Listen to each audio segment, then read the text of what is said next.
पौत्री परी सिया। पौत्र पर्व महावीर नगर जयपुर।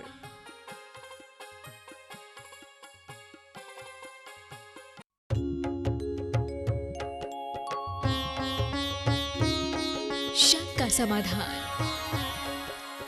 बोलिए देवादिदेव खजानाथ आदिनाथ भगवान की जय जय जय। बोलिए प्रातः स्मरणीय संत शिरोमणि परम पूज्य ईश्वराचार्य गुरुवर विद्यासागर जी मुनि महाराज की जय जय जय। बोलिए गुणायतन प्रणीता शंका समाधान प्रवर्तक प्रखर वक्ता परम पूज्य ईश्वर मुनिवर्षि प्रमाण सागर जी मुनि महाराज की जय जय जय। परम पूज्य ईश्वर मुनिवर्षि विराट सागर जी मुनि महाराज की जय जय जय। उपस्थित धर्म श्रद्धालु सज्जनों, माताओं एवं बहनों, मध्य प्रदेश के बड़वानी जिला अंतर्गत स्थित 52 गजा चूलगिरी स्थित क्षेत्र के पावन परिसर में आयोजित आज के शंका समाधान कार्यक्रम में यहाँ उपस्थित स्थानीय श्रद्धालुजन तथा देश और विदेश के विभिन्न स्थानों से पधारे उपस्थित श्रद्धालुजनों का तथा उन सभी दर्शकों और श्रोताओं का जो आज यहाँ आयोजित शंका समाधान कार्यक्रम का सीधा प्रसारण घर बैठे पारस चैनल, जिनवाणी चैनल एवं प्रमाणिक ऐप के माध्यम से देख रहे हैं, सुन रहे हैं, आनंद ले रहे हैं, मन सबों का 52 गजा चूलगिरी C6 ट्रस्ट कमेटी एवं धर्म पहवाना समिति 52 गजा की ओर से हार्दिक हार्दिक अभिनंदन करता हूं। मैं आपको लिए चलूं शंका समाधान की ओर। इसके पूर्व मैं बताना चाहता हूं कि आगामी 3 सितंबर से पर्यूषण पर्व के पावन प्रसंग में भावक संस्कार शिविर का भव्य आयोजन पूज्य गुरुदेव की प्रेरणा और आशीर्वाद से संपन्न होने जा रहा है। और वह शिविर प्रतिवर्ष की भांति इस वर्ष भी बाल ब्रह्मचारी दशम प्रतिमाधारी अशोक भैया जी के निर्देशन में होने जा रहा है। जोरदार करते ध्वनि से अभिनंदन कर दीजिए बंधु। और मैं आदरणीय भैया जी को आमंत्रित कर रहा हूं कि कृपया वो नहीं शिविर के बारे में कुछ आवश्यक जानकारियां दे दें ताकि लोग अपना उसी प्रकार से तैयारी करके आए, क्योंकि अधिकांश हालांकि शिविर में आने भाग लेने वालों के आने का क्रम जारी है, आना जारू हो गया है, लेकिन फिर भी अभी अधिकांश लोग नहीं आए हैं, 2 तारीख तक पहुंचेंगे। इसलिए उनकी जानकारी के लिए भैया जी आपसे अनुरोध है कि आप कृपया आवश्यक जानकारियां उसके बारे में दे दें ताकि वो अपनी पूरी व्यवस्था के साथ आए। बंधुओं, भारतवर्ष की इस वसुंधरा पर संपूर्ण ग्राम और नगरों में पर्वराज पर्यूषण का महामहोत्सव मनाने के लिए तैयारियां लगभग पूर्ण हो चुकी हैं। 10 दिनों तक श्रावक बंधु लगातार आत्मशुद्धि के साथ साथ में दिव्य परमात्मा की आराधना का भी पावन सौभाग्य प्राप्त करते हैं।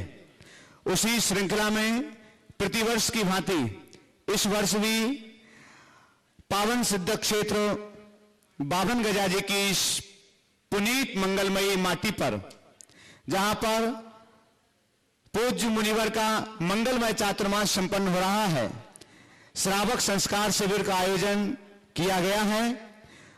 और इस वर्ष का यह श्रावक संस्कार शिविर अपने आप में अनूठा आयोजन है।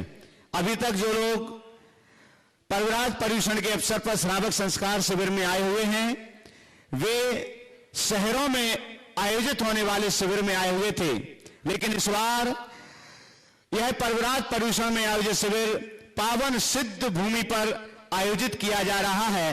और आदिनाथ भगवान की सर्वोत्तम उत्तुंग प्रतिमा के पावन दर्शन, उनकी पावन छांव में यह शिविर आयोजित किया जा रहा है। हम आपके लिए बतला दें, शिविरार्थियों की जो संख्या निर्धारित थी वो संख्या लगभग पूर्ण हो चुकी है। और जो ऑनलाइन रजिस्ट्रेशन थे या अन्य रजिस्ट्रेशन वो सारे के सारे बंद कर दिए गए हैं, क्लोज कर दिए गए हैं। और सभी शिविरार्थियों का 1 दिन के बाद में यहां पर आना भी प्रारंभ हो जाएगा।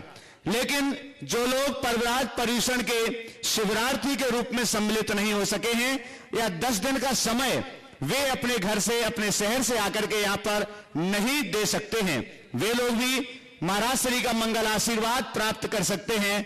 और साथ ही साथ में एक शिवरार्थी का नहीं, 2 का नहीं, 5 का नहीं, बल्कि हजारों हजार शिवरार्थी, लगभग 2000 शिवरार्थी जो 10 दिनों तक धर्म आराधना, आत्म साधना, आत्म शुद्धि के पर्व में सम्मिलित होंगे। उनके साथ में आप पुण्यार्जन करके और आप अपने जीवन को धन्य कर सकते हैं, सफल बना सकते हैं। तो जो लोग इस कार्यक्रम को लाइव देख रहे हैं, सुन रहे हैं, हमारा उनसे भी अनुरोध है, और जो लोग यहां पर उपस्थित हैं उनसे भी हमारा अनुरोध है कि वे अगर 10 दिन तक सहभागिता प्रदान नहीं कर सकते हैं तो अपनी चंचला लक्ष्मी का सदुपयोग करते हुए हजारों हजार शिवरार्थियों के लिए पूजन द्रव्य व्यवस्था में, उनकी भोजन व्यवस्था में, या जो वृत्ति शिवरार्थी आते हैं उनकी भोजन व्यवस्था में आप अपनी ओर से सहयोग प्रदान करके पुण्यार्जन कर सकते हैं। प्रातःकालीन बेला में मंगलमय अभिषेक शांति धारा के बाद में नित्यमय पूजन और प्रतिदिन 10 लक्षण विधान संपन्न होगा। उस पूजन की और 10 लक्षण विधान की संपूर्ण द्रव्य सामग्री जो लगभग 2000 शिवरार्थी विशाल पांडाल में बैठ करके करेंगे, उसका पुण्यार्जन करने के लिए समिति की ओर से 1,51,000 रुपए की राशि निर्धारित की गई है। हमारे पास कुछ उदारमना दानदाताओं के नाम यहां पर आए हुए हैं। हम उन नामों की घोषणा आपके बीच करने जा रहे हैं। अपेक्षा होगी कि उन सभी दानदाताओं का जोरदार करतल ध्वनि के साथ आप सम्मान करेंगे। पूजन द्रव्य सामग्री में शिवरार्थियों के लिए विधान और पूजन की जो द्रव्य सामग्री है उसमें सहयोग प्रदान किया है। सबसे पहले 2 लाख रुपए की राशि जिन्होंने अपने परिवार की ओर से घोषित की है, श्री पवन जी दोषी, अध्यक्ष 52 गजा सिद्ध क्षेत्र, श्री अशोक जी दोषी, विनोद जी दोषी, चंदा जी दोषी, परिवार इंदौर वाकानेर। जोरदार करतल ध्वनि से उनका सम्मान करें। साथ ही पूजन द्रव्य सामग्री में 1,51,000 रुपए की अपनी सहयोग राशि प्रदान की है श्री राज प्रकाश जी पहाड़िया कुक्षी, जो कि 52 गजाजी सिद्ध क्षेत्र के महामंत्री हैं। एक बार जोरदार करतल ध्वनि से उनका भी हम सम्मान करें। साथ ही पूजन द्रव्य सामग्री में एक नाम गुप्त रूप से बेंगलोर कर्नाटका से हमारे पास आया हुआ है, जिन्होंने 1,51,000 रुपए की अपनी सहयोग राशि प्रदान की है। उनके लिए भी आप जोरदार करतल ध्वनि से सम्मान कर लें। साथ ही पूजन द्रव्य सामग्री में 1,51,000 रुपए प्रदान किए हैं गंगवाल फ्रूट्स भोजन व्यवस्था में गंगवाल फ्रूट्स इंदौर वालों की ओर से जोरदार करतल ध्वनि से उनका भी हम सम्मान करें। साथ ही त्यागी वृत्ति भोजन व्यवस्था में स्वर्गीय मूलचंद जी बाकलीवाल, उनकी धर्म पत्नी श्रीमती ज्ञानलता जी बाकलीवाल की ओर से रांची से, उनकी ओर से 51,000 रुपए की राशि त्यागी वृत्ति भोजन व्यवस्था में प्रदान की गई है। जोरदार करतल ध्वनि से उनका सम्मान करें। हम एक बार पुनः बतला दें, पूजन द्रव्य सामग्री में श्री महेंद्र कुमार जी, श्रीमती आशा रानी जी पांड्या, न्यूयॉर्क इंदौर, जो गुणायतन के शिरोमणि संरक्षक भी हैं, हमारे बीच उपस्थित हैं। उन्होंने अपनी ओर से भी पूजन द्रव्य सामग्री में 1,51,000 रुपए की राशि की घोषणा की है। जोरदार करतल से हाँ, अपने स्थान से ही महाराज श्री का मंगल आशीर्वाद भी आप ले लें। हम आपके लिए बतला दें एक बार पुनः कि पूजन द्रव्य सामग्री के लिए जिसमें हजारों शिवरार्थी प्रातःकाल परमात्मा की पूजन करेंगे, उसके लिए 1,51,000 रुपए की राशि सुनिश्चित है। शिवरार्थियों के लिए भोजन व्यवस्था के लिए 1,21,000 रुपए की राशि सुनिश्चित की गई है। और त्यागी वृत्ति जो शिवरार्थी हमारे लगभग 400 से 500 के बीच होते हैं, वृत्ति शिवरार्थी होते हैं, उनके लिए भोजन व्यवस्था के लिए 51,000 रुपए की राशि की घोषणा की गई है। तो जो भी पारस चैनल के माध्यम से इस कार्यक्रम को देख रहे हैं, डी लाइव जिनवाणी चैनल के माध्यम से देखेंगे और प्रामाणिक ऐप के माध्यम से जो इस कार्यक्रम को देख रहे हैं, हमारा उनसे अनुरोध है कि मात्र कुछ ही नाम शेष हैं, आप इस शिविर में सम्मिलित नहीं हो पाए हैं, तो भी आप फोन के माध्यम से अपनी स्वीकृतियां प्रदान करके हजारों हजार शिवरार्थी जो पूजन करेंगे, विधान करेंगे, आत्म साधना करेंगे, उसके पुण्य का 6वां हिस्सा अपने स्थान से आप ग्रहण कर सकते हैं। चलिए बंधुओं, अत्यंत प्रसन्नता है आज हमारे बीच देहरादून उत्तराखंड से आशीष जी, अनुपम जी जैन जो गुणायतन ट्रस्टी हैं, यहाँ पधारे हुए हैं। मैं उन्हें सादर आमंत्रित कर रहा हूं कि वे पधारें और गुरुवर के चरणों में श्रीफल भेंट करके आशीर्वाद हाँ, नमन करें और उनका सम्मान, उनके सम्मान के लिए मैं आमंत्रित करता हूँ श्रीमती आशा रानी पांड्या जो शिरोमणि संरक्षक है हमारे गुणायतन के न्यूयॉर्क इंदौर, और श्री विनोद जी किरण जी दोषी बांकानेर गुणायतन ट्रस्टी, और श्री सुनील जी विलाला इंदौर गुणायतन ट्रस्टी, ये सभी हमारे श्री आशीष जी और श्रीमती अनुपम जैन जो देहरादून हमारे गुणायतन के ट्रस्टी के रूप में जुड़े हुए हैं, जो वहीं से सम्मान प्रयासिता से। चलिए बंधुओं, सब तक सम्मान क्रम चल रहा है। मैं आपके समक्ष कुछ घोषणाएं पूज्य गुरुदेव के आह्वान पर जीव रक्षा हेतु, जीव दया हेतु पूरे देश से बहुत उत्साहवर्धक योगदान मिला है। आज भी कुछ स्वीकृतियां हमारे पास आई हुई है। कस्तूरी हीरा दिगंबर जैन चैरिटेबल ट्रस्ट सिरसागंज फिरोजाबाद 1,01,000 रुपया। गुणायतन ट्रस्टी परिवार डॉक्टर सिद्धार्थ, अमित, प्रदीप, प्रवीण, डॉक्टर कैलाश, प्रकाश चंद जी, निर्मल कुमारी सेठी एवं समस्त सेठी परिवार गुड़गांव, कोटा, 12 एवं जयपुर, इन्होंने 51,000 रुपए की राशि दी है। जोरदार कसरत ध्वनि से बंधु इनका अभिनंदन कर दीजिए। श्री सुभव जैन पुत्र रमेश जैन रोहतक, इन्होंने 21,000 रुपए की राशि दी है। चंद्र प्रकाश संदीप जैन कोटा 18,241 रुपया। सीतापुर जैन समाज सीतापुर उत्तर प्रदेश 13,000 रुपया। एसी जैन स्वास्थ्य लाभ हेतु मुंबई 12,500 रुपया। राजेंद्र कुमार सोहित प्रेक्षा जैन फतेहगढ़ी कोटा 11,111 रुपया। अनुभव जैन इंदौर, राहुल जैन मनोरमागंज इंदौर, श्रीमती पंकज जैन धर्मपत्नी धर्मचंद जैन सोनी पुणे, महेश रोहेरा पुणे, ऋतु जैन पुष्पा जैन दिल्ली, प्रेमलता गंगवाल धर्मपत्नी तारक चंद जी तिलक मार्बल किशनगढ़, अबिता जयपति हैदराबाद, शरद पवन कुमार मोदी सागर, इन सभी महानुभावों ने, और महिला मंडल भोलानाथ नगर सहदरा दिल्ली, इन सबों ने 11,000 रुपए की राशि दी। जोरदार अभिनंदन। श्री शरद पवन कुमार मोदी सागर, इन्होंने 10,000। दीपक मोहनट ठाणे, इन्होंने 10,000 रुपए की राशि दान की है। जोरदार करते अभिनंदन कीजिए। और बंधु पूर्व गुरुदेव के आह्वान पर बाढ़ पीड़ित के लिए भी पूरे देश से बहुत उत्साहवर्धक योगदान मिला है। आज भी हमारे पास कुछ सूचनाएं आई हैं। रांची दिगंबर जैन समाज रांची झारखंड, इन्होंने 1,11,000 रुपए की राशि मार्फत वहां के अध्यक्ष श्री उमेशमल जी काला, मंत्री श्री कमल विनायकिया जी के द्वारा ये स्वीकृति प्राप्त हुई है। जोरदार अभिनंदन कर दीजिए बंधु। और इसी क्रम में श्री दिगंबर जैन पंचायत हजारीबाग झारखंड, इन्होंने भी 1,51,000 रुपए की राशि की स्वीकृति दी है। श्री दिगंबर जय समाज बैरागढ़ भोपाल, इन्होंने 31,000 रुपए की राशि बाढ़ पीड़ितों को दी है। श्री दिगंबर जैन समाज उठियाई जिला सागर, इन्होंने भी 10,000 रुपए की राशि दी है। और बंधु बाल ब्रह्मचारी हमारे अशोक भैया जी तथा रविंद्र कुमारी जैन पारस छाया परिवार की ओर से बाढ़ पीड़ितों के लिए 11,000 रुपए तथा उनके ही सहयोग से सकल दिगंबर जैन समाज तिलधौरा, जो बहुत छोटी समाज है, लिधौरा समाज लिधौरा टिकमगढ़ की ओर से 58,700 रुपया। जोरदार करते ध्वनि से बंधु अभिनंदन कर दीजिए। और इसी के साथ अब मैं आपको ले चल रहा हूं प्रतिमा जी जो गुणायतन में निर्माण होने जा रहा है, शासकोट सहकीर्ति स्तंभ पुरजगुरुदेव की प्रेरणा से। उनके मैं कुछ लोगों के नाम घोषणा करना चाहता हूं। श्रीमती त्रिशला जैन, नरेंद्र जैन, शशांक जैन, चारू जैन मेरठ उत्तर प्रदेश।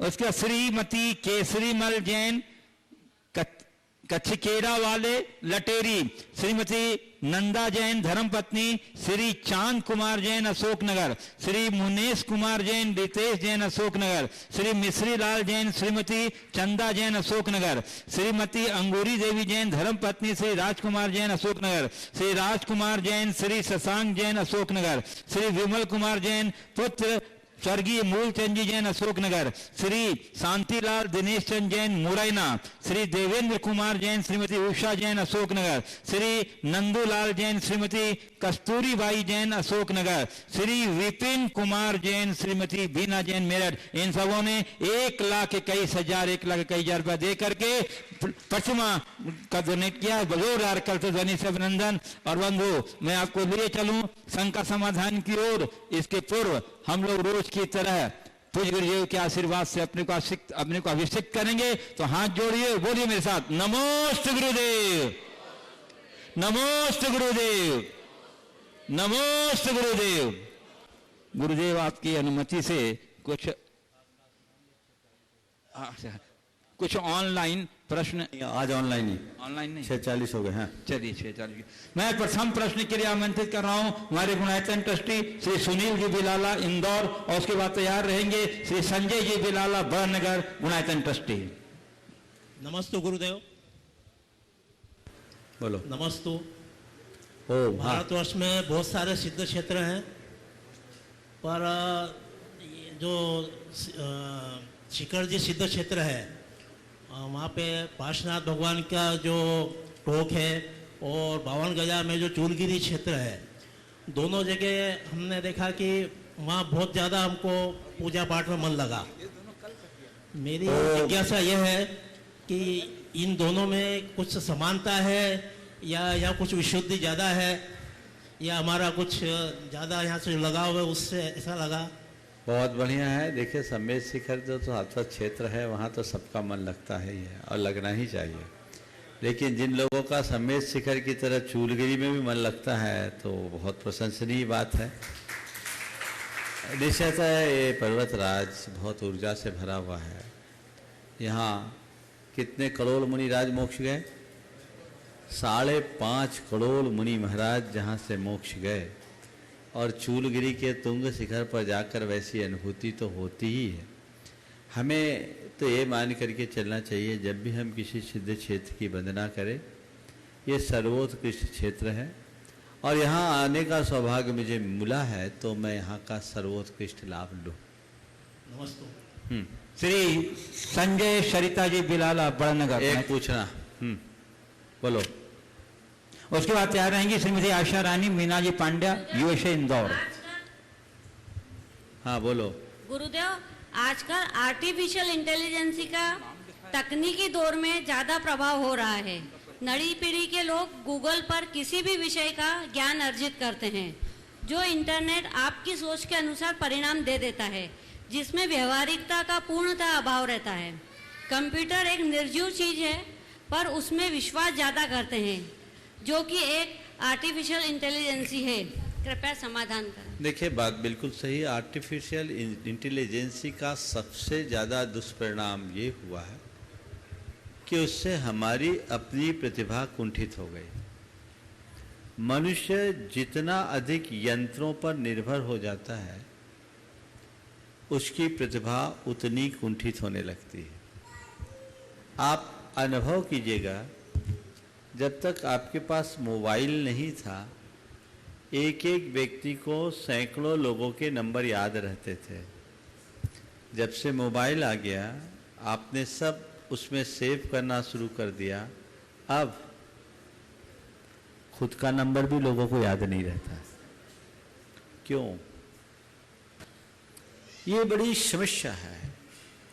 तो यंत्रों पर निर्भरता अपनी क्षमता को कुंठित करना है। गूगल एक अच्छा माध्यम है जिनसे हम बहुत सारी जानकारियां पा सकते हैं, लेकिन इससे हमारी जो अपनी खोजी वृत्ति है वो खत्म हो गई।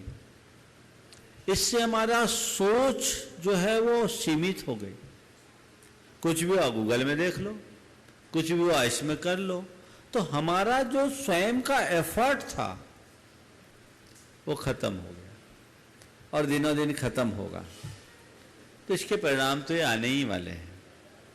इसलिए हमें चाहिए कि हम अपनी नैसर्गिक प्रतिभा को उद्घाटित करें और उसका उपयोग करें। हमारे माइंड में अपार क्षमता है, यदि हम उसे एक्टिवेट करें और उसका ठीक तरीके से दोहन करके उपयोग करें। अगर नहीं करेंगे तो परिणाम कभी भी अच्छा नहीं आता। इसलिए हमें इस आर्टिफिशियल दौर से अपने आप को बचाना चाहिए। ठीक है, चलो। श्रीमती आशा रानी मीना जी पांड्या, उसके बाद तैयार रहेंगे विशाल स्वाति गोधा गुड़गांव जयपुर। नमस्ते महाराज जी। हम अपने जीवन में आकुलता को कैसे कम करें और नकारात्मक सोच को सकारात्मक सोच में कैसे परिवर्तित करें? देखिए, आकुलता को घटाने का एक ही उपाय है, बड़ा सरल सा उपाय। जो है जैसा है उसे सहज भाव से स्वीकार करना शुरू कर दे। समझ गए? महाराज जी मेरे को बहुत ज्यादा आकुलता रहती है। बता रहा हूं, अभी उत्तर पूरा नहीं हुआ। जो आपको ही नहीं, यहां बैठे सब उसके शिकार है। कब होती आकुलता? जब सिचुएशन कुछ होती है और हमारा मन उसे स्वीकार नहीं करता। अगर मन स्वीकारने लगे आकुलता खत्म। तो स्वीकार भाव को बढ़ाना शुरू कर दीजिए, हमारी आकुलताएं स्वतः शांत होने लगी। विशाल स्वाति गोधा, गुड़गांव जयपुर, प्रत्यादरणीय श्री आशीष जी, अनुपम जी जैन, देहरादून, गुणायतन ट्रस्टी। बोलो। दो में एक को पूछना है। नमस्ते महाराज जी। बोलो। महाराज जी मैं ये जानना चाहती हूँ पर्व और त्योहार में क्या अंतर है? पर्युषण को पर्व की तरह मनाना चाहिए या त्योहार की तरह? नमस्ते महाराज जी। बहुत अच्छा सवाल, प्रासंगिक सवाल है। पर्व त्योहार में क्या अंतर है? एक शब्द और जोड़ दूं, उत्सव। पर्व, उत्सव और त्योहार, इनमें क्या अंतर है? पर्व का मतलब क्या होता है? संधि। संधि को पर्व बोलते हैं। पर्व पूर्व होता है, जब दो मिल जाए तो पर्व कहलाता है। जिस तिथि में कोई विशेष घटना घटे, प्रसंग घटे, उस तिथि को पर्व कहते हैं। समझ गए? जिसमें कुछ विशेष घटा उसको हम पर्व कहते हैं। उत्सव और त्योहार, जो हमारे उत्सव यानी जो हमारे उत्स हृदय में रव उत्पन्न करे, यानी एक नई चेतना जगाए, उसका नाम उत्सव। त्योहार जो हमारी रीतियों, परंपराओं और संस्कृति के अनुकूल प्रसंग में हम सबके द्वारा आनंद उल्लास प्रकट किया जाता है, वो त्योहार। पर्व अलग, उत्सव अलग, त्योहार अलग। पर्व आते हैं, उत्सव मनाए जाते हैं और त्योहार भी आते हैं। त्योहार सामाजिक रीतियों नीतियों के अनुरूप भी आते हैं। उत्सव प्रसंगानुरूप समय समय पर मनाए जाते हैं। पर्व किसी न किसी विशेष घटना के साथ जुड़ा हुआ होता है। इस दृष्टि से पर्युषण पर्व के संदर्भ में हम कहें तो ये उत्सव और त्योहार नहीं, ये विशुद्ध आध्यात्मिक पर्व है, जिसका संबंध युग के आरंभ से जुड़ा है, जो हमारी चेतना को उद्दीप्त करता है, हमारे अंदर संस्कारों का शंखनाद करता है। हाँ? और इसे त्योहार नहीं मनाओ। ये त्योहार मनाने का मतलब क्या? दुष्यंत कुमार की दो पंक्तियां मुझे समझ में आ रही है, त्योहार कैसे मनाते हैं। उन्होंने लिखा, ये घोषणा हो चुकी है कि मेला लगेगा यहाँ पर। ये घोषणा हो चुकी है कि मेला लगेगा यहाँ पर। हर आदमी घर पहुंचकर कपड़े बदलने लगा है। त्योहारों का संबंध बाहर के परिवर्तन से है, पर पर्युषण पर्व का संबंध भीतर के रूपांतरण से। श्री आशीष अनुपम जैन, देहरादून, गुणायतन ट्रस्टी। प्रत्यादरणीय आयुष जैन, राधेपुरी, दिल्ली। परम पूज्य गुरुदेव के चरणों में बारंबार नमोस्तु नमोस्तु नमोस्तु।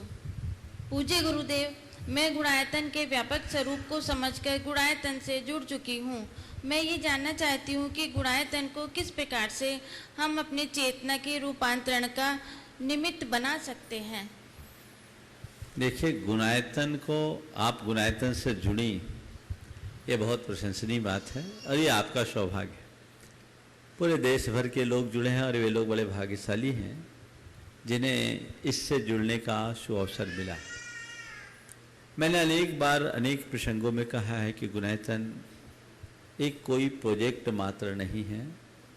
गुणायतन एक अभियान है जीवन के रूपांतरण का। वह एक ऐसा उपक्रम है जो हर बच्चे बच्चे के हृदय में जीवन की समझ उत्पन्न करेगा। उसे पता लगेगा कि मैं कौन हूँ मैं कहाँ हूँ, मुझे कहाँ रहना चाहिए, मुझे क्या करना चाहिए। चेतना के रूपांतरण और परिष्कार का ये एक बड़ा सशक्त माध्यम है। आधुनिक तकनीक की सहायता से दृश्य और शब्द माध्यम से ऑडियो विजुअल इफेक्ट के द्वारा 270 डिग्री के स्क्रीन पर जो पूरे एशिया का पहला कार्यक्रम होगा, एक ऐसा परिदृश्य वहां दिखाया जाएगा जिसमें व्यक्ति आत्मा से परमात्मा की संपूर्ण जीवन यात्रा का जीवंत साक्षात्कार कर सकेंगे। और उसमें उन्हें ऐसा प्रतीत होगा कि मैं यहाँ खुद हूं। तो ये देखकर लोगों के जीवन में परिष्कार तो आएगा ही आएगा। आपने पूछा हम अपनी चेतना का परिवर्तन कैसे करेंगे? जीवन का गुणात्मक परिवर्तन ही गुणायतन का लक्ष्य है। और एक बात मैं पुनः कहता हूं कि गुणायतन केवल सम्मेद शिखर तक सीमित नहीं है। गुणायतन का लक्ष्य है पूरे दुनिया के लोगों का गुणात्मक परिवर्तन करना। और वो हम कुछ ऐसे कार्यक्रमों को अपने मन में रखे हुए हैं जो समय पर प्रकट होगा, जिससे जीवन में बदलाव हो। मैं तो यही भावना भाता हूँ, मंगल मंगल होए जगत में, सब मंगलमय हो। ये परिवर्तन है। हम जीवन को जाने, जीवन को पहचाने, जीवन के मर्म को जाने, बहुत बदलाव होगा। जो लोग भी जुड़े हैं, आगे जुड़ रहे हैं, वे सब भाग्यशाली हैं ही। जो नहीं भी जुड़े हैं पर भावना से जुड़े हैं, वे भी कम भाग्यशाली नहीं। अपने भाग्य को जगाइए। तीर्थ राज तो एक निमित्त है। उस तीर्थ राज पर होने वाला ये कार्यक्रम न जाने कितने जीवों के भवोद्धार का आधार बनेगा, इसमें कोई संशय नहीं। आयुष जैन, राजेपुरी, दिल्ली। नमोस्तु महाराज श्री। हाँ, आज से पहले मैं आपको सिर्फ टीवी पे ही आपके दर्शन कर पाता था। मेरा सौभाग्य है कि मेरे को आपके साथ दर्शन मिले। नमोस्तु नमोस्तु नमोस्तु। चलिए, सवाल है? सवाल है कोई? नहीं, चलिए। हाँ, आयुष जैन, राजेपुरी, दिल्ली। उस पर तैयार रहेंगे श्रीमती शेफाली जैन, राजेपुरी, दिल्ली। गुरुवर के चरणों में शत शत वंदन एवं सादर नमोस्तु। गुरुवर, हम जैसे युवा लोग जब भी धर्म का पालन करते हैं और अपने धर्म की महत्ता का, अपने देवशास्त्र गुरु की महिमा का बखान करते हैं दूसरे लोगों के सामने, तो कई बार अपने ऑफिस मेट्स और अपने दोस्तों के आगे हंसी का पात्र बनते हैं। तो ऐसे में हमें अपने मन में और अपने मन में स्वयं के लिए एवं सामने वाले के लिए कैसे विचार रखने चाहिए? देखिए, बहुत गंभीर बात आपने उठाई। हम अपने धर्म की महत्ता का वर्णन करते हैं और हंसी का पात्र बनते हैं। ये बड़ा आश्चर्यजनक है, हैरान करने वाला है। हम हंसी के पात्र क्यों बनेंगे? बल्कि हमें तो गौरव का अनुभव करना चाहिए, प्राइड फील होना चाहिए। क्यों? क्योंकि हम जिस धर्म के अनुयायी हैं और हम जिनकी पूजा और उपासना करते हैं, वो धर्म है जो पूरी तरह आडंबर मुक्त और जीवन के रूपांतरण का विज्ञान सिखाता है। हमारे आदर्श वो हैं जिनके साथ किसी भी प्रकार का आडंबर नहीं है, जो हिंसा से मुक्त है, पाप से मुक्त है, उनकी बात है। हमें चाहिए कि हम अपने धर्म के स्वरूप को ठीक तरीके से लोगों तक प्रस्तुत करें। कमी कब होती है? जब तुमसे धर्म के विषय में पूछा जाए तो तुम ठीक ढंग से बता नहीं पाते। क्या बोलते हो? हमारे यहाँ ये नहीं किया जाता, हमारे यहाँ वो नहीं किया जाता, हम लोग ऐसा करते हैं, हम लोग वैसा करते हैं। जैन मुनियों के बारे में बोलोगे तो 24 घंटे में एक बार भोजन लेते हैं, केश लोच करते हैं, नग्न दिगंबर रहते हैं, कुछ इसी तरह पैदल चलते हैं, कुछ इतनी सी बातें बोल दोगे तो उसको सुन करके कई लोगों को पूरी बात समझ में नहीं आती। तो शायद उस कारण से वे बात को अन्यथा प्रतिपादित कर देते हों और ये अन्यथा ले लेते हों। लेकिन यदि गहराई से उन्हें समझाओ तो मैं समझता हूँ वे हंसी नहीं उड़ाएंगे, अपितु तुम्हारे आगे नतमस्तक हो जाएंगे। अब मैं समझाता हूँ कैसे बात करनी चाहिए, और ये बात बहुत अच्छे से मैं समझाना चाहता हूँ, क्योंकि ये समस्या तुम्हारी ही नहीं, तुम्हारे जैसे बहुत लोगों की होगी। उनके सामने हम क्या जवाब दें? जब भी तुमसे कोई पूछे कि तुम्हारे जैन धर्म की बात है, जैन धर्म की क्या विशेषता है, एक वाक्य में आप जैन धर्म के विषय में बताओ जैन धर्म हमें एक ऐसी जीवन शैली बताता है जो पूरी तरह आडंबर से रहित जीवन के रूपांतरण का विज्ञान है, जिसमें हमारे शरीर के स्वास्थ्य के साथ मन की मस्ती और आत्मा की पवित्रता का पाठ पढ़ाया जाता है। जैनिज्म का लक्ष्य प्योरिफिकेशन ऑफ सोल है। ये हमारा मूल उद्देश्य है, मूल लक्ष्य है। हम उसी उद्देश्य के पूर्ति के लिए जैन धर्म को अंगीकार करते हैं, जहां आचार में अहिंसा, विचारों में अनेकांत, व्यवहार में, वाणी में साधवाद और समाज में अपरिग्रह का संदेश होता, वो जैन धर्म है। जैन धर्म हमें सिखाता है कि अपनी संपत्ति का उपभोग अपने लिए कम करो, औरों के लिए ज़्यादा करो, वो जैन धर्म सिखाता है। जैन धर्म में पाठ पढ़ाता है हिंसा से मुक्त जीवन जियो, शोषण मुक्त जीवन जियो और प्रामाणिकता युक्त जीवन जियो। चलो मैं एक बड़े सरल शब्दों में जैनिज्म के बारे में आपको बता देता हूं जो याद रहे। इतनी बातें सबके को याद हो नहीं कर सकता। कोई पूछे जैन क्या है तो उनको बोलो JAIN जैन, 4 अक्षर है। जे का मतलब है जिसके पास जस्टिस हो, A affection, A for affection, I इंट्रास्पेक्शन और N नॉन वायलेंस का नाम जैन है। जिसके अंदर नैतिकता, सदाचार, न्याय, निष्पक्षता हो, जस्टिस हो, अफेक्शन हो, प्रेम हो, और I इंट्रास्पेक्शन आत्मनिरीक्षण, आध्यात्मिकता हो, अंतर्विश्लेषण की भावना हो, और नॉन वायलेंस के आदर्श को जो अपनाता वो जैन है। ये जैन धर्म है। इसकी पूरे विश्व को आवश्यकता है। आज भारत को आज़ादी अहिंसा के बल पर मिली और आज पूरी दुनिया में इसी अहिंसा की बात की जाती है। अगर जैन धर्म की अहिंसा को अपना लिया जाए तो सारे युद्ध और संघर्ष कभी खड़े ही नहीं हो सकते। ये जैन धर्म का पाठ है। और जब जैन मुनियों की बात करो तो आप जैन मुनियों की बात करते हुए कहो कि आज इस धरती पर अगर तपस्या करने का कोई मूर्त रूप है तो जैन मुनि में देखो, जिनकी कोई भौतिक आकांक्षाएं नहीं, जिनके व्यक्तिगत स्वत्व और स्वामित्व का कुछ भी नहीं, न जिनका कोई मठ है, न जिनका कोई आश्रम है, न जिनका कोई घर है, न परिवार है, न बैंक बैलेंस है, वो दिगंबर मुद्रा को धारण करके सर्वत्र निर्द्वंद विचरण करते हैं। 24 घंटे में मात्र एक बार भोजन पानी लेते हैं, लेकिन जितना समाज से लेते हैं उससे अनंत गुना समाज को लौटाते हैं। जिनको किसी बात का कुछ लेन देन नहीं, प्रकृति के आश्रित रहते हैं और प्रकृति के आश्रित रह करके जीते हैं, वो साधु हैं। आप उन्हें, उनके दिगंबर रूप को देखकर आप इन बातों को मत सोचो, जब उनके निकट पहुंचो तब तुम्हें समझ में आएगा। मेरे संपर्क में एक एडवोकेट है।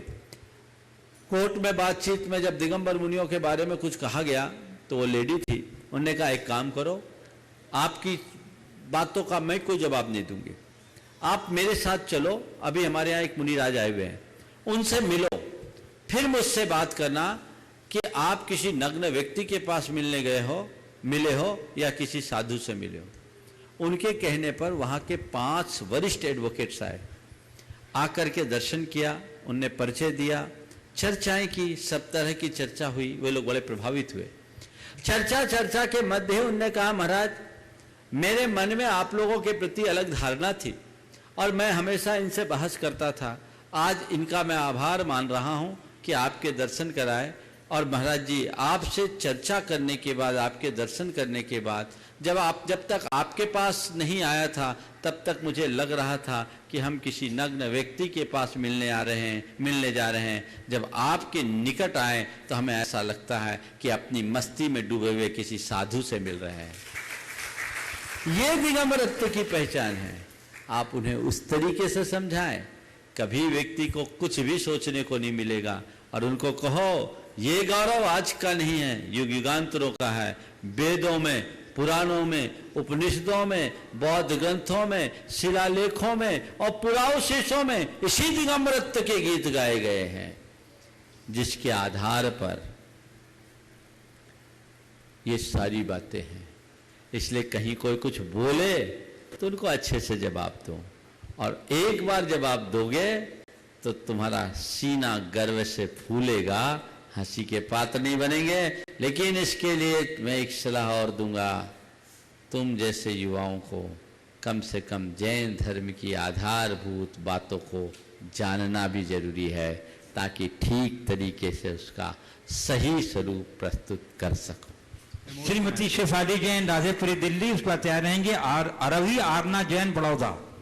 नमोस्तु महाराज श्री, मेरी शंका ये है कि जैन धर्म के अनुसार अच्छे कर्म करने पर सुगति और बुरे कर्म करने पर दुर्गति प्राप्त होती है, तो क्या सभी नॉन जैनी लोग जिनको कभी सच्चे देव शास्त्र गुरु की पहचान ही नहीं हुई है, जो आज के वक्त में बुरे काम करते हैं जैसे मांस का सेवन, तो क्या ऐसे सभी लोग नरक गति को प्राप्त होंगे? देखिए, हमारी सदगति और दुर्गति का संबंध जाति से नहीं है। सदगति और दुर्गति का संबंध हमारी प्रवृत्ति से। अगर जैन भी बुरी प्रवृत्ति करेगा तो पतन होगा, और कोई गैर जैन भी अच्छी प्रवृत्ति अपनाएगा तो सदगति का पात्र होगा। इसलिए कर्म का फल तो सबको भोगना ही पड़ेगा, ये यूनिवर्सल ट्रूथ है। ऐसा नहीं है कि जैनियों के लिए कर्म सिद्धांत के नियम अलग हैं और बाकी लोगों के लिए अलग है। सबके लिए नियम समान है और उसी समानता के आधार पर सारे कार्य होते हैं। इसलिए इसमें किसी भी संशय में पड़ने की कोई आवश्यकता नहीं है।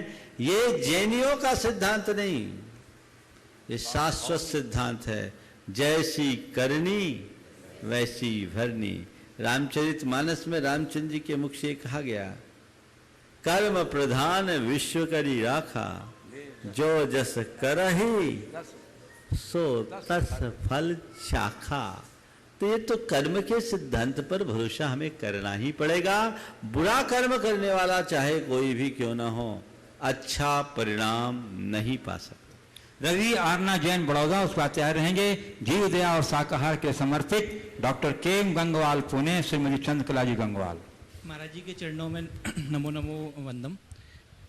महाराज जी, दो तरह के लोग होते हैं, एक योग्य होते हैं बट चालाक नहीं होते, कुछ चालाक होते हैं बट योग्य नहीं होते। आज के अवधारण जो आज का माहौल है उसमें दूसरे तरह के जो लोग हैं वो आगे बढ़ जाते हैं, तो जो पहले वालों को कैसे मोटिवेट रखा जा सके? बहुत अच्छा सवाल किया। कुछ लोग हैं योग्य होते हैं पर चालाक नहीं होते, और कुछ लोग चालाक होते हैं योग्य नहीं होते।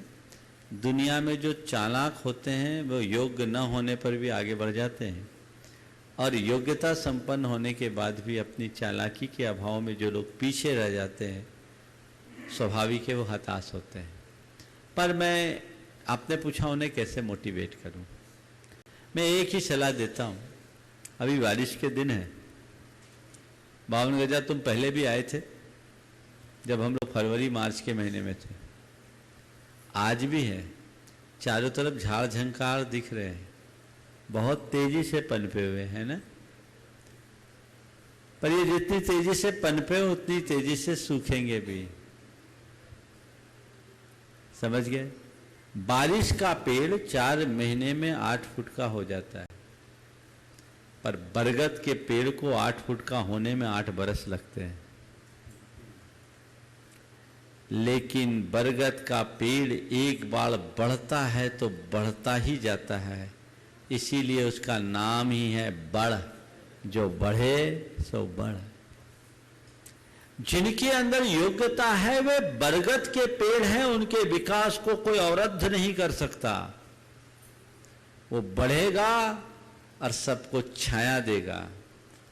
लेकिन जो किसी चतुराई से आगे बढ़ते हैं वे सब बारिश के पेड़ हैं, थोड़े दिन आगे बढ़ेंगे लेकिन जितनी तेजी से आगे बढ़ेंगे उतनी तेजी से उन्हें लौट करके भी आना पड़ेगा। हाँ डॉक्टर बिटिया, हाँ बोलो। नमस्ते महाराज जी, मेरा प्रश्न यह है कि जब भी हम किसी को गुस्सा करते हैं तब हमारी आत्मा पे चद्दर फैलता है, तो हम अपने गुस्से को कंट्रोल करें और आत्मा में से चद्दर कैसे हटाएं?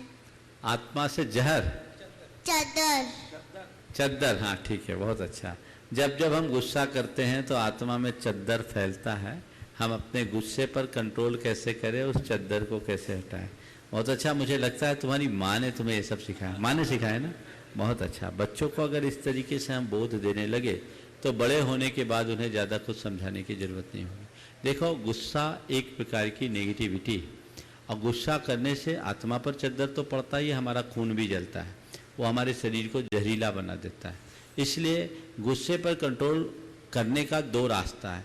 जिस समय गुस्सा है उस समय वहाँ से खिसक जाओ, और दूसरा रास्ता है जब गुस्सा ना हो तो हमेशा एक बात मन को बोलो, मुझे शांत रहना है, मुझे शांत रहना है, मुझे शांत रहना है, तो गुस्सा कम है। नमस्ते। हाँ डॉक्टर साहब। Doctor K M. गंगवाल, श्रीमती चंद्रिका गंगवाल, उसके बाद तैयार रहेंगी सुश्री वीर पटोरिया, ठाणे, मुंबई। मेरे जीवन के मार्गदर्शक और जीव दया के काम के लिए सदैव प्रेरणा देने वाले मेरे गुरुवर, आपके चरणों में त्रिवार नमोस्तु, त्रिवार नमोस्तु। गुरुदेव, श्रावक शिविर में सम्मिलित होने के पहले आपके चरणों में आने का एक कारण है गुरुवर। सोमवार के दिन, मंडे के दिन एक बहुत बड़ी मीटिंग पूना में आयोजित की है। ये हिंसा के विरोध में है। आज हिंसा का माहौल समाज में बहुत बढ़ गया है, और उसके ये चार जो विषय है जो हम चर्चा में लाने वाले हैं। एक तो जो है एनिमल एक्सपोर्ट, लाइव एनिमल, जिंदा जानवर आज एक्सपोर्ट हो रहे हैं, वो रोकने के लिए। दूसरी बात, जो पशुओं की रेसेस लगा रहे हैं, शर्तें लगा रहे हैं, गैम्बलिंग चालू है उसके ऊपर महाराष्ट्र में, उसके लिए रोक लगाने के लिए। तीसरा विषय है गुरुवर कि जो हमारे हृदय को छूने वाला है, वो रेलवे के अंदर जो हमारे सीट है उसके ऊपर रेक्सिन के बजाय चमड़ा लगाने का एक बहुत बड़ा टेंडर रेलवे ने निकाला है, उसका विरोध करना है। और चौथा विषय है गुरुवर कि सांसद में अभी शिवसेना के एक सांसद ने यह प्रस्ताव रखा है कि आयुष मंत्रालय के सामने कि अंडे को शाकाहारी घोषित किया जाए। तो ये चारों सवाल लेकर मंडे को मीटिंग है। गुरुवर, आज के चरणों में, आपके चरणों में आने का एक ही मकसद है, आपके आशीर्वाद लेके जाऊं, क्योंकि मुझे विश्वास है कि जो गुरुवर के आशीर्वाद हमारे साथ रहे तो बहुत बड़ा हिंसा का जो माहौल बढ़ रहा है वो रुका जाए। गुरुदेव, आपके चरणों में त्रिवार नमोस्तु, त्रिवार नमोस्तु। देखिए डॉक्टर साहब बहुत अच्छा काम कर रहे हैं, और पूरा जीवन इन्होंने अहिंसा, जीव दया का कार्य किया, और इनके कार्यों की पूरी दुनिया में सराहना हुई। न जाने अपने कार्यों से इन्हें कितने सारे सम्मान प्राप्त हुए। अभी मुझे मालूम पड़ा अभी इन्हें समाज रत्न की भी उपाधि दी गई है। मैं तो इनसे यही कहता हूँ, अपने आप को सारी उपाधियों से ऊपर मानकर चलना। मैं सम्मान से ऊपर हूँ, सम्मान मुझसे ऊपर नहीं, ये सोच मनुष्य के अंदर होना चाहिए। जब व्यक्ति योग्य और काबिल होता है, सतत सम्मान का पात्र तो बन ही जाता है। आपके मन में भावना है, पिछले लगभग 10 वर्षों से हर शिविर में हमारे पास आते हैं। आज आकर के बोला, महाराज जी सोमवार को एक मीटिंग हो रही है, मैं क्या करूं, शिविर अटेंड करूं कि मीटिंग अटेंड करूं? हमने कहा मीटिंग अटेंड करो, मीटिंग भी हमारे शिविर का ही एक पार्ट है, और उस कार्य को अंजाम देना चाहिए, पुरजोर विरोध करना चाहिए। विभिन्न संगठनों के लोग उसके साथ जुड़कर इस कार्य को कर रहे हैं, और हमें इस बात का गर्व है कि दिगंबर जैन समाज का प्रतिनिधित्व करने के लिए डॉक्टर साहब उसमें सम्मिलित होंगे, जो एकमात्र प्रतिनिधि हैं जो अंतर्राष्ट्रीय स्तर की संस्थाओं के मध्य ये प्रतिनिधित्व करेंगे। भारत सरकार का ध्यान इस तरफ खींचना चाहिए, आकर्षित करना चाहिए, और उन पर इस बात का दबाव डालना चाहिए कि इन सब चीज़ों को आप हटाएं, और उससे हम अपने देश को बचाएं। अहिंसा को शाकाहारी घोषित करना एक बहुत बड़े षड्यंत्र का हिस्सा होगा। इसी तरह रेलवे में जो चमड़े के सीट कवर की बात है, वो हमारे यात्रियों को बहुत दिक्कत देगी। आज तक आज़ादी के बाद 70 साल से, और अंग्रेज़ों के टाइम से ले तो रेलवे के लगभग 125 साल से अधिक हो गए, और इतने 125-150 साल से रेल चल रही है, आज तक उसमें चमड़े की सीट का प्रयोग नहीं हुआ, तो आज उसकी क्या आवश्यकता हो गई। इसलिए सरकार पर इस पर दबाव डालना चाहिए। और चौथी बात, जो पशुओं के रेश आदि की बात आपने की है, ज़रूर इस पर रोक लगाने का प्रयास करना चाहिए। मेरा आशीर्वाद है, आप इसको भी शिविर का ही हिस्सा मानो, और मैं समझता हूँ एक दिन वहाँ अटेंड करने के बाद शायद आपको वापस आने का मौका मिल जाएगा। जरूर गुरुवर। चलिए। वीर पटोरिया ठाणे मुंबई इस बार तैयार रहेंगे। सुश्री आयुषी दोषी सॉफ्टवेयर इंजीनियर पूना। नमोस्तु नमोस्तु नमोस्तु महाराज जी। मेरा प्रश्न यह है कि हम बच्चे पर्यूषण पर भक्ति भाव से मनाना चाहते हैं, पर हमारी स्कूल की छुट्टियां नहीं होती है, तो हम सुबह के सारे कार्य जैसे कि अभिषेक और पूजन मिस करते हैं, तो हम पर्यूषण को कैसे मनाएं? देखिए, मध्य प्रदेश सरकार का एक नोटिफिकेशन आज से लगभग 40 वर्ष पहले जारी हुआ, शायद 1952-55 में और पहले की बात। उसमें पर्यूषण पर्व में, दोनों पर्यूषणों में, दिगंबर और श्वेतांबरों के जैन कर्मियों को 12 बजे बाद तक कार्यालयों में आने की छूट दी गई, जो आज तक चल रहा है। देश के अन्य राज्यों में भी ऐसा है। इन बच्चों ने जो बात रखी है वो बहुत गंभीर है। एक तो स्कूल होता, ऊपर से ज़्यादातर स्कूल्स में परीक्षाएं भी उन्हीं दिनों होती। ये अभिभावकों की जवाबदारी है कि स्कूल प्रबंधन से इस बात के लिए मिलकर के जोर देकर कहे कि आप इन 10 दिनों में परीक्षाएं न रखें और हमारे बच्चों को कम से कम 1 घंटे की छूट दें। और उसमें इस मध्य प्रदेश सरकार के उस नोटिफिकेशन का हवाला भी दिया जा सकता है। हम तो चाहेंगे कि देश भर की समाज की जो प्रमुख संगठन हैं वे इसमें आगे आकर इसको इनिशिएटिव ले, और इस साल जो हो गया सो हो गया, पूरे साल ऐसी पहल करे जिससे इसके सकारात्मक परिणाम आ सके और इस प्रकार जो हमारे बच्चे अपने संस्कारों से वंचित रह जाते वो बचे। फिर भी जब तक ऐसा नहीं कर पा रहे हैं, बच्चे बाजार का ना खाएं, बाजार का ना खाएं 10 दिन, जितना शुद्ध बन सके रहे, 10 दिन मंदिर जरूर जाएं, सुबह का छूट जाए, शाम को पाठ पूजन जितना, पाठ जाप जितना कर सके वो करे, ताकि ये बैलेंस बने और रविवार के दिन पूरी कसर निकाल लें। सुश्री आयुषी दोषी सॉफ्टवेयर इंजीनियर पूना इस बार तैयार रहेंगे। श्री विनोद जी किरण जी दोषी बांकानेर गुणायतन ट्रस्टी। मेरे आराध्य बोलो। मेरे आराध्य गुरुवर के चरणों में नमोस्तु नमोस्तु नमोस्तु। गुरुवर, मेरा प्रश्न यह है कि चावल अगर कुमकुम के साथ मिल जाए तो, माइक मुंह पर रख के बोलिए थोड़ा। हाँ बोलिए। चावल अगर कुमकुम के साथ मिल जाए तो किसी के मस्तक का तिलक बन जाता है, और यदि दाल के साथ मिल जाए और पक जाए तो खिचड़ी बन जाते हैं। तो गुरुवर, इसी प्रकार हम किस प्रकार चावल रूपी व्यवहार की कुमकुम रूपी विचारों के साथ संगत करें कि हम हर श्रेणी में महत्वपूर्ण बन जाएं? बहुत अच्छी बात की है। चावल अगर कुमकुम के साथ मिल जाता है तो मस्तक का तिलक बन जाता है और तवा बन जाता है, और दाल के साथ मिलता है तो खिचड़ी बन जाता है। आपने पूछा है हम अपने मन को किसके साथ जोड़े जिससे हम सर्वत्र आदर सम्मान का पात्र बन सके। तो बस मैं यही कहता हूँ, अपने मन को प्रभु के साथ जोड़ लो, अपने मन को सद्गुरु के साथ जोड़ लो, अपने मन को सत् साहित्य के साथ जोड़ लो, और अपने मन को सज्जनों के साथ जोड़ लो। जहाँ जोड़ोगे निहाल हो जाओगे। नमोस्तु गुरु। श्री विनोद जी किरण जी दोषी बांकानेर बड़वानी, और उसके बाद तैयार रहेंगे श्री अभिषेक गंगवाल सिंघाना। नमोस्तु महाराज जी, नमोस्तु महाराज जी, नमोस्तु महाराज जी। मेरा प्रश्न रोड तीज के ऊपर से है। महाराज जी, हमें रोड तीज कैसे मनानी चाहिए? क्या लोगों को रोड खिलाना या रोड खाना ही रोड तीज है? इसे हम अध्यात्म पर्व से कैसे जोड़े और इसे त्रैलोक तीज कैसे बनाएं? देखिए, रोड तीज पर्व नहीं है, त्योहार है, और यह खंडेलवाल जैनों की पहचान है। इसे धार्मिक रूप में मत लीजिए, ये सामाजिक पहचान है। जो लोग इसे नहीं जानते वे इसका आजकल निषेध करने लगे।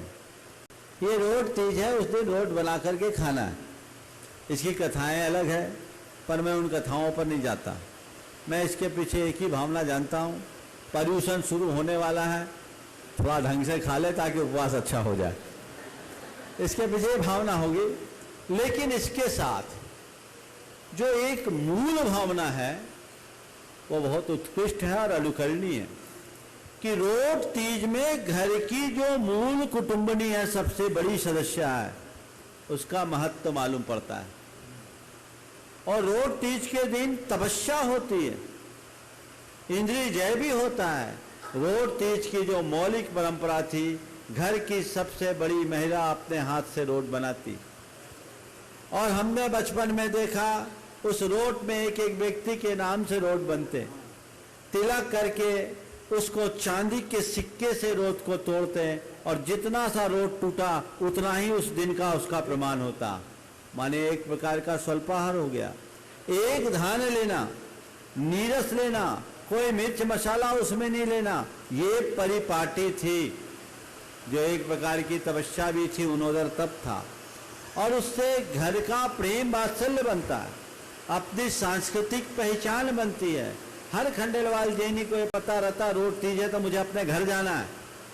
घर परिवार की याद और उनसे संबंध बनाए रखने के लिए आवश्यक है, इसलिए इसे एक सामाजिक त्योहार के रूप में स्वीकार करने में कोई हानि नहीं है, और इससे आगे दिमाग लगाने की आवश्यकता नहीं।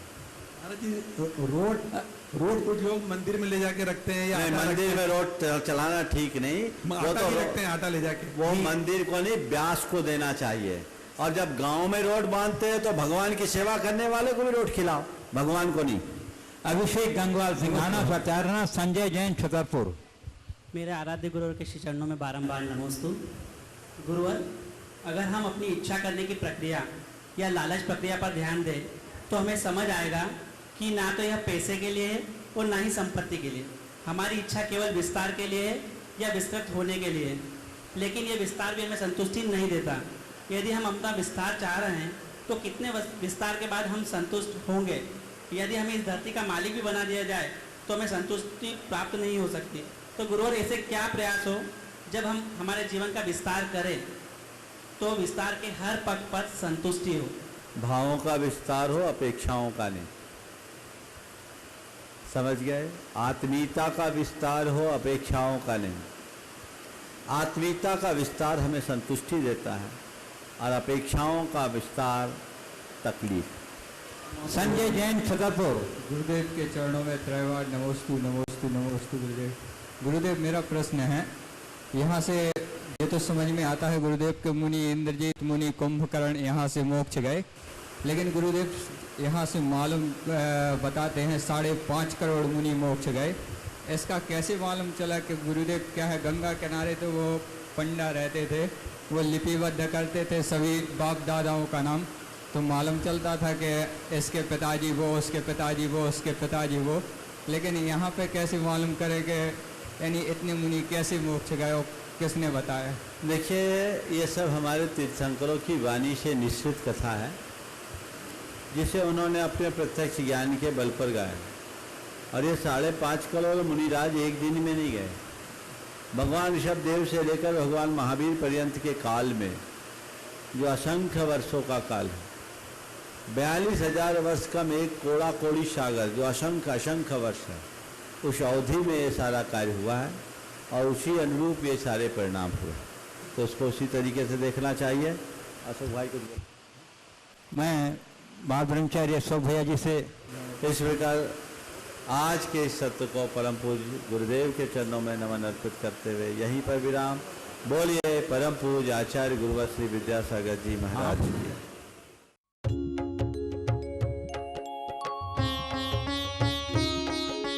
का समाधान। इस कार्यक्रम के पुण्यार्चक थे रमेश चंद्र जैन, रूपलता जैन, संस्थान मॉडल पब्लिक स्कूल एवं Jain model public school Palam Delhi. पुत्र इंजीनियर पीयूष जैन, पुत्र वधू शिखा जैन, पुत्र डॉक्टर चंद्रेश जैन, पुत्री इंजीनियर अंजू जैन, दामाद इंजीनियर अभिषेक जैन, पुत्री इंजीनियर संजू जैन, दामाद इंजीनियर संजीव जैन, पुत्री डॉक्टर हेमा जैन, दामाद डॉक्टर संजीव, पुत्री इंजीनियर रचना जैन, दामाद इंजीनियर अखिल अग्रवाल, पुत्री इंजीनियर सपना जैन, इंजीनियर दामाद प्रांशुल जैन, श्री शिखर चंद जैन, श्रीमती मंजू जैन, श्री नरेंद्र कुमार जैन, श्रीमती मधु जैन, पुत्र पुत्रवधू नितिन, श्वेता जैन, नितेश जैन, अर्चना जैन, निखिल, सान्या जैन, पौत्री परी सिया। पौत्र पर्व महावीर नगर जयपुर।